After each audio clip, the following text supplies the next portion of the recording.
혜성처럼 등장해 이제는 우리에게 익숙해진 빅데이터. 이제는 생활 전반 곳곳에 다양하게 이용되고 있습니다. 영화 극본만으로 미리 관객 수를 예상해서 극본을 수정하고, 야구에서도 팀의 승리를 이끄는데 이 빅데이터가 이용되고 있습니다. 이제는 사람의 마음까지 읽을 수 있게 되는 날이 올 것이라고 하는데요. 과학 미래를 열다해서 빅데이터가 전해주는 상상, 그 이상의 놀라움을 경험해 보시기 바랍니다.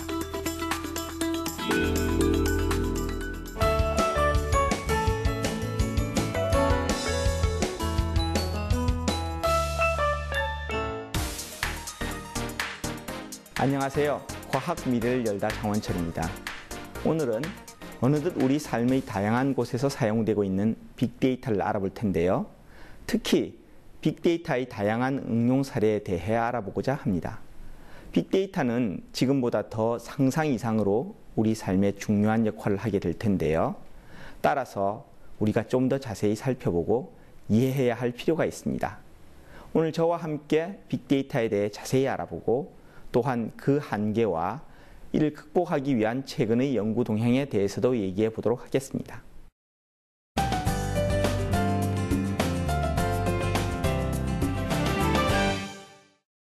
빅데이터란 말은 언제부터 사용하게 된 걸까요? 수많은 언론 매체에서 빅데이터는 완전히 새로운 개념으로서 구글이나 페이스북 같은 회사의 등장으로 나타났다고 믿고 있는데요. 하지만 빅데이터란 용어는 예전에도 있었습니다. 빅데이터란 용어가 처음 등장한 것은 1990년대 중반인데요. 미국 실리콘밸리의 컴퓨터 그래픽 회사에서 일하던 존 마세라는 과학자가 처음 사용했다고 알려져 있습니다. 마세는 컴퓨터에 저장할 수 있는 데이터가 점점 빠른 속도로 커져간다는 것을 지적하기 위해서 빅데이터란 용어를 소개했죠. 현재 사용되는 빅데이터라는 말은 데이터의 생성량, 주기, 형식 등이 기존 데이터에 비해 무척 크기 때문에 종래의 방법으로는 분석이 어려운 방대한 데이터를 말하는데요. 빅데이터는 각종 센서와 인터넷의 발달로 데이터가 늘어나면서 지금처럼 주목받게 되었습니다. 현재는 빅데이터를 처리하는 기술이 더욱 발달함에 따라 생활 전 분야에 사용되고 있죠. 하지만 사실 이러한 빅데이터에 대한 정의와 범위가 명확히 정해져 있는 것은 아닌데요. 크다라는 개념은 상대적이기 때문에 빅데이터에 대한 보다 일반적인 정의를 생각해 보자면 간단한 말로 새로운 방법으로 처리되는 비정형 자료라고 할 수 있겠습니다. 이러한 비정형 자료의 유형으로는 크게 대용량 자료와 고차원 자료를 예를 들 수 있는데요. 대용량 자료는 입자물리, 천문학 같은 거대 과학 또는 IT, 유통업과 같은 기업 환경에서 흔히 볼 수 있는 유형입니다. 특히 천문학에서 이용된 대용량 자료를 살펴보면 2000년부터 시작된 세계 최대 규모 천문 관측 프로젝트인 슬론 디지털 스카이 서베이가 있는데요. 당시 미국 고산지대 천문대에서 지름 2.5m인 광학 망원경을 이용해 우주 전체의 35% 정도를 고해상도 영상으로 촬영한 것이었습니다. 이것은 우주의 지도를 완성하는 프로젝트였는데요. 슬론 디지털 스카이 서베이가 시작된 후 몇 주 동안 모은 자료가 기존의 천문학 자료 전체를 합친 것보다 많았다고 합니다. 엄청난 데이터가 모인 것이죠. 또한 후속 관측 프로젝트인 LSST를 진행해 칠레 천체 관측 단지에 지름 8.4m인 광학 망원경을 설치하고 우주 전체를 촬영할 계획인데요. 이 프로젝트의 경우 일주일이면 슬론 디지털 스카이 서베이 전체 자료보다 많은 자료를 수집할 것으로 기대되고 있습니다. 또한 여러분들은 얼마 전 유럽 입자물리연구소에서 그동안 가설상으로만 존재했던 히그스 보손 입자가 실제로 존재한다는 것을 증명했다는 기사를 접하셨을 것입니다. 이 히그스 보손 입자의 증명을 위해 유럽 입자물리연구소에서는 대형 강입자 충돌기라는 실험 기기를 사용하는데, 이 기계는 총 27km에 해당하는 거대한 원 모양으로 되어 있으며 1초당 6억 개의 입자 충돌이 발생한다고 알려져 있습니다. 즉, 이러한 자료를 저장하기 위해서는 1초당 20만 개의 DVD 디스크가 필요하다고 생각하시면 되는데 이 실험은 3년에 걸쳐서 이루어집니다. 그러니까 이 실험에 사용된 자료의 크기는 여러분들의 상상을 초월하는 규모라는 걸 아실 수 있습니다. 이번엔 빅데이터의 두 번째 유형, 고차원 자료를 한번 볼까요? 고차원 자료는 뚱뚱한 자료라고도 불리는데요. 만약 정보를 기록할 때 각 열에는 사람들을 나타내고 행에는 각 사람들에 대한 정보를 기록한다면 대용량 자료의 경우에 세로가 굉장히 긴 데이터가 될 것이고 고차원 자료의 경우에는 가로가 긴 뚱뚱한 데이터가 표시될 것입니다. 왜 고차원 자료가 뚱뚱하다고 불리는지 이해가 되시죠? 이러한 고차원 자료의 경우 기존의 분석 방법들은 적용이 불가능한데요. 고차원 자료는 대용량 자료에 비해 상대적으로 자료의 크기는 엄청나게 크지 않지만 비정형 자료이기 때문에 특별한 주의가 요구되기 때문이죠. 그럼 고차원 자료의 예를 들어볼까요? 바로 중국산 한약재와 한국산 한약재를 구분하는 데 이 고차원 자료가 사용되는데요. 어떻게 두 약재를 구분하는지 궁금하시죠?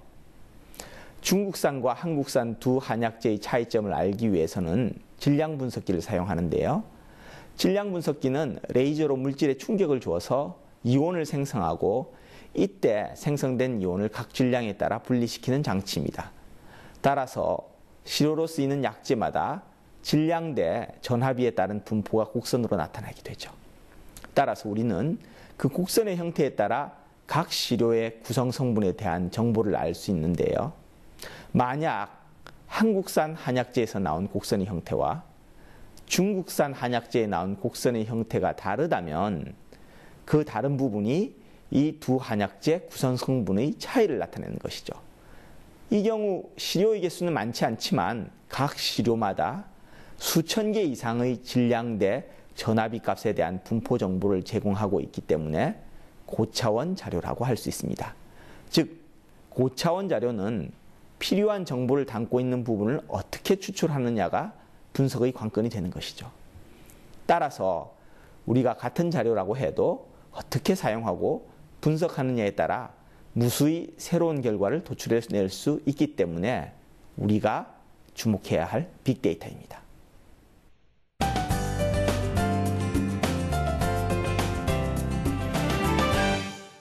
실제 빅데이터가 주목받기 시작한 것은 단순 연구 분야가 아닌 다양한 비즈니스 분야에서 사용되면서부터였는데요. 지금부터는 어떻게 비즈니스에서 빅데이터가 활용되고 있는지 알아보도록 하겠습니다. 먼저 가장 활발히 사용되는 분야 중 하나가 바로 마케팅이나 사업 전략인데요.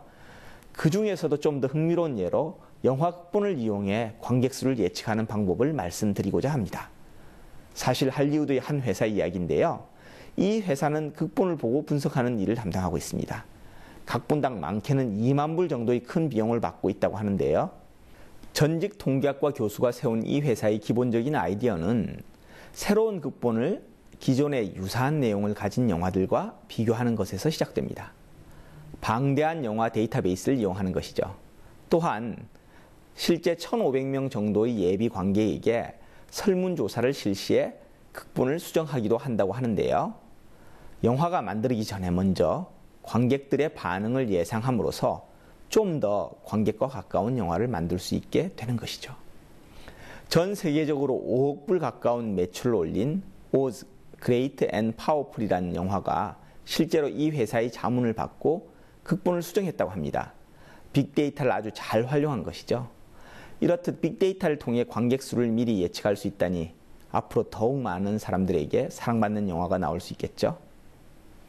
이번엔 또 다른 빅데이터의 응용 사례를 스포츠에서 찾아볼까 하는데요. 혹시 머니볼이라는 영화를 보셨나요? 영화를 보면 빌리 빈이라고 하는 야구단장이 타율보다 출루율이 팀 득점과 관련이 높다는 사실에 주목해 타율은 낮지만 출루율이 높은 상대적으로 몸값이 싼 선수들을 중심으로 팀을 꾸려 승승장구한다는 스토리인데요. 이러한 분석 기법을 특별히 세이버 매트릭스라고 부릅니다. 야구 자료는 2000년대 중반 이후 폭발적으로 증가하여 빅데이터의 반열에 들어섰는데요. 2000년대 중반 미국 메이저리그에서 PitchFX라는 시스템이 전 구장에 설치됩니다. 이 기계를 통해 모든 투수들의 움직임과 공의 속도, 구질, 투구 위치 등 다양한 정보가 모두 기록되고 방대한 양의 자료가 쌓이게 되죠. 만약 유현진 투수가 투구 패턴이나 동작의 변화가 왔다면 그것이 언제부터였는지도 자세히 분석이 가능합니다. 또한 야수의 경우도 마찬가지로 공격과 수비에 대한 다양한 척도가 기록으로 제공돼 다양한 분석이 가능하죠. 이러한 세이버 매트릭스를 얘기하면 빼놓을 수 없는 사람이 바로 네이터 실버인데요. 네이터 실버는 지금은 선거 예측 전문가로 더 유명해진 사람입니다. 그는 2008년과 2012년 미국의 상원, 주지사, 대통령 선거에서 놀라울 정도로 정확한 예측을 했는데요. 2012년 선거 당시 상당수 언론들은 대선 결과가 접전일 것이라고 예측했지만 네이터 실버는 그의 모형을 기반으로 선거 결과는 이미 오래전에 결정났다고 보았습니다.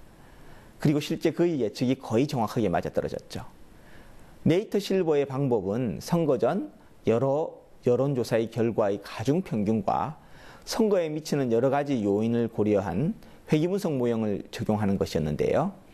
그 모형이 적중한 것이었습니다.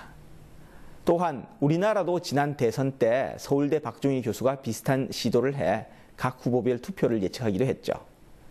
이처럼 네이터 실버와 같이 데이터 저널리즘에 종사하는 사람들은 앞으로도 많아질 것으로 보이는데요. 특히 각 언론사에서 데이터를 시각화하기 위한 노력에 관심이 많습니다. 데이터를 그냥 축적해 두는 것이 아니라 그것을 분석하고 눈으로 보이는 결과를 나타내는 것이죠.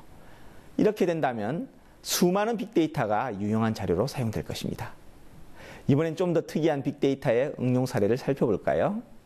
바로 3.1 독립운동의 네트워크에 관한 연구인데요. 3.1 운동은 약 2개월 동안 200여만 명이 참석했다고 알려져 있죠.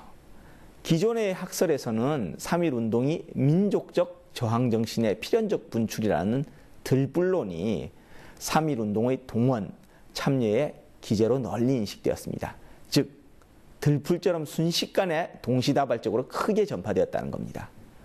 하지만 지역별로 소요와 집회, 발생 건수의 시차별 차이가 있고 오랜 시간 동안 지속된 점을 고려한다면 들불론만으로는 3.1 운동의 전파를 설명하기 어려운 점이 있습니다.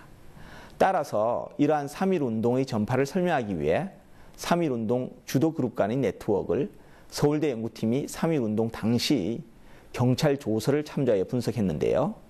조서에 나와 있는 내용을 토대로 만세운동 전파를 위해 어떤 인물들이 서로 상호 접촉을 했는지를 알아내고 이를 네트워크로 재구성했습니다.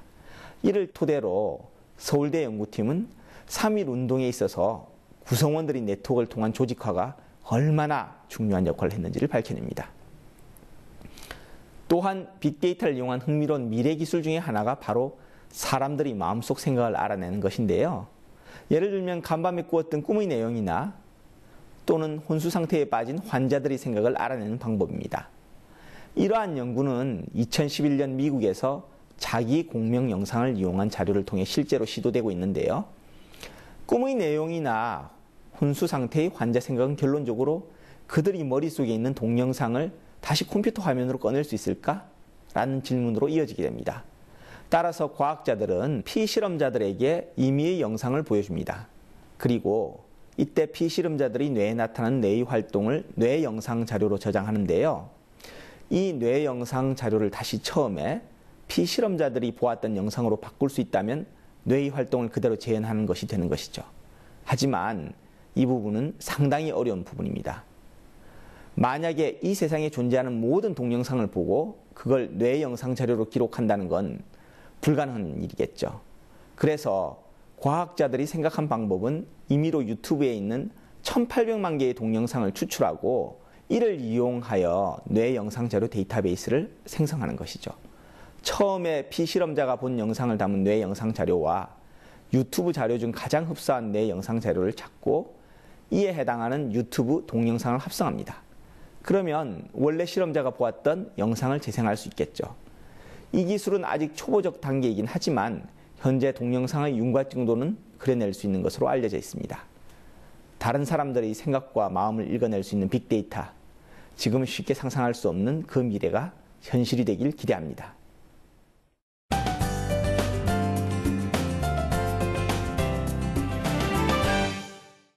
지금까지 빅데이터의 다양한 응용에 대해 알아봤는데요. 우리가 여기서 한 번쯤 유의해야 할 것이 있습니다. 바로 상관관계에 대한 부분인데요.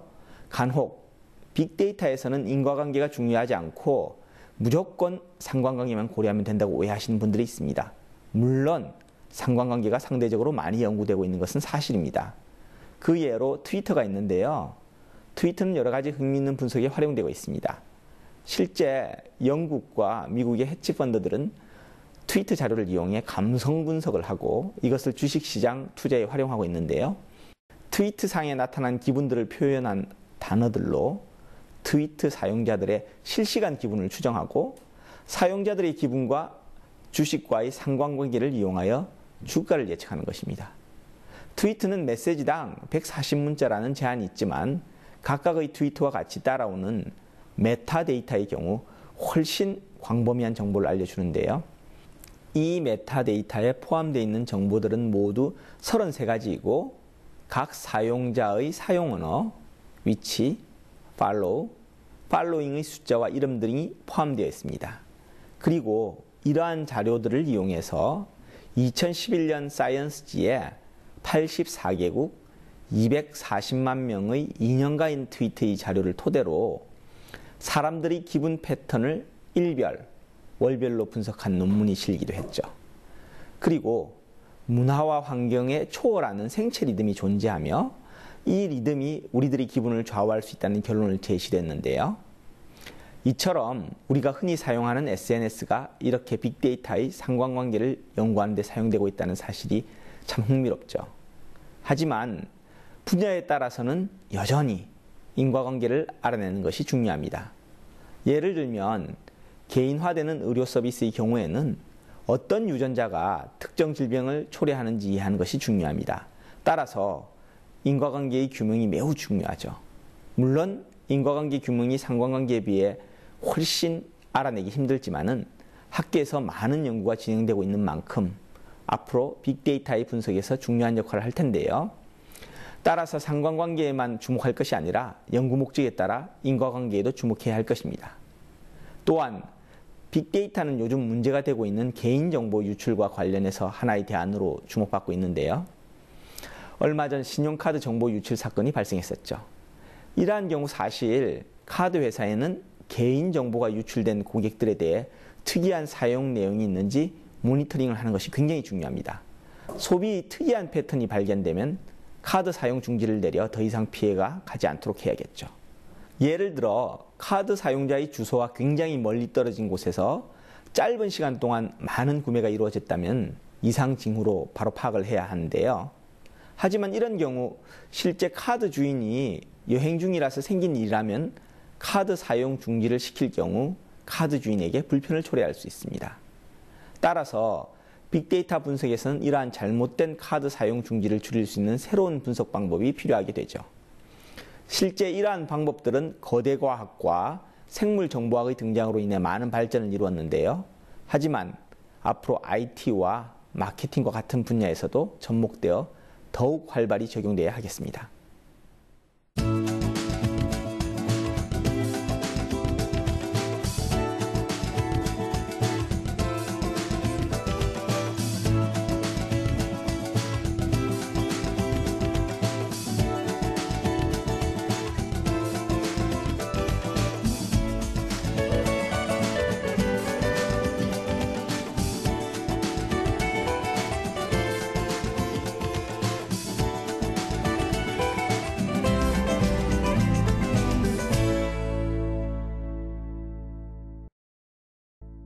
오늘은 빅데이터의 응용 분야에 대해서 알아봤는데요. 최근 정부와 기업에서도 빅데이터의 인재 양성에 큰 관심을 보이고 있는 만큼 다양한 분야에서 수요가 요구되는 분야라고 할 수 있겠습니다. 하지만 명심해야 할 점은 빅데이터가 만병통치약이 아니라는 사실입니다. 많은 경우 빅데이터를 가지게 되면 데이터베이스만으로도 원하는 정보를 다 얻을 수 있다고 생각하는 경우가 많은데요. 분석을 잘못하게 되면 빅데이터로도 잘못된 결론을 도출할 수 있습니다. 따라서 빅데이터에 대한 분석은 매우 중요하고 특히 빅데이터 전문가를 양성하기 위해서는 전산학과 통계학 분야의 전문 지식 습득이 중요한데요.